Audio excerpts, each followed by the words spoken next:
Rematch with Miesha Tate, December 28th, Las Vegas, UFC 68. Rousey submitted Tate in the first round last time they met and had this thoughts on Miesha. I think we were raised very, very different ways. And I was raised that in order to respect somebody, you're honest and you're upfront with them and you tell them exactly what you think.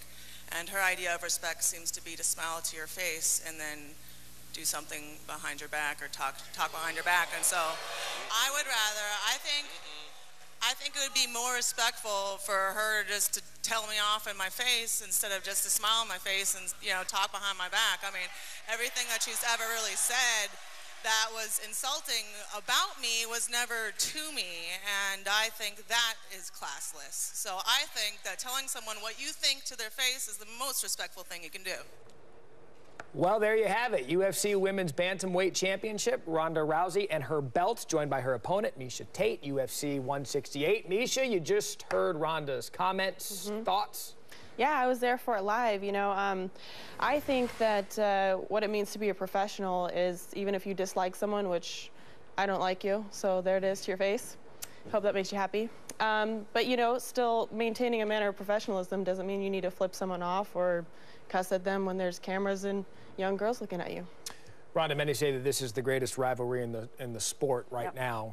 Feel free to follow up with what she just said to you, but why do you think this rivalry is blossomed to be so big? I think it just has a long history, and it's been going on for a while, and there's a lot on the line. You know, Miesha was the champion, and I took the championship from her, and now the roles are reversed, and there's been no love lost in the time in between, and it's just it's just grown because now there's a storyline to it. It isn't one thing. It's like it's a long, ongoing, you know, drama series. So. Yeah, it's almost like a TV show. Our relationship has like a following, just like Seinfeld does. And is it as amicable as that Seinfeld relationship? I would just say I'm an entertainer, and the women's MMA has done much better since I came along, and I have my own ways of working. Miesha, you had just said it a second ago, you don't like her. We know there's no love lost between you two. I don't think it's a secret at this point. It really isn't a secret, but as far from the competition aspect of it, what has gone on between you two to elicit such powerful words? I just suppose I felt disrespected right off the bat. Before I ever knew who she was, the first time I was introduced to her was just her being disrespectful towards me, and I didn't know who she was. So I didn't like it, you know, and I made that be known, and then it just escalated, you know, and eventually we ended up talking to each other in an interview, and you know, we had an argument, and, you know, at the time I didn't think that she deserved the title shot, and she did, and she came and she won, so obviously she was right in that, but, you know, now here I am today. It's the roles are reversed, and I'm looking for redemption. And Ronda, you won the first fight. Yep. Why do it again? Why do it again? Because this is my job. That's what I do for a living. That's what I like doing. I like winning and fighting, and I'm going to keep doing that for as long as I'm capable. Now, being the winner the first time, you have the leg up. You're putting the belt back on the line again. With what goes on between you two, you're okay with putting the belt on the line again, knowing your guys' history. Of course I'm down to put it on the line. That's the part of being a champion. You have to be ready to defend it. And despite how much I personally don't like Miesha, I think that she's a very deserving challenger. And we should fight for it. The fans deserve to see it. They want to see it. All right, Miesha, why are things going to be different this time around?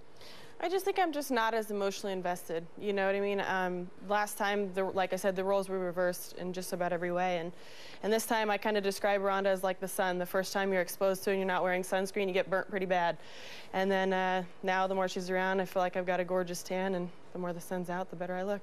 Now, you guys are spending a lot of time together. You're here today at Bristol. You just got done shooting the next Ultimate Fighter. It's not until December. Can you wait that long to get back in the ring against her? Yeah, that's what makes you a professional. That's why I didn't beat her up on the way over here. It was because this is what we were paid for, is to fight at a certain day, at a certain weight, and that's what sets you apart from people that are just brawling in a bar. Can you wait that long?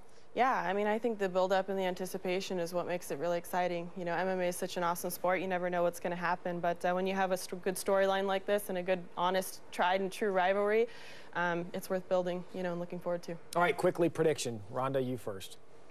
I'm going to win in as spectacular way as possible. And I don't even know how yet, but you're going to see at some point. Miesha?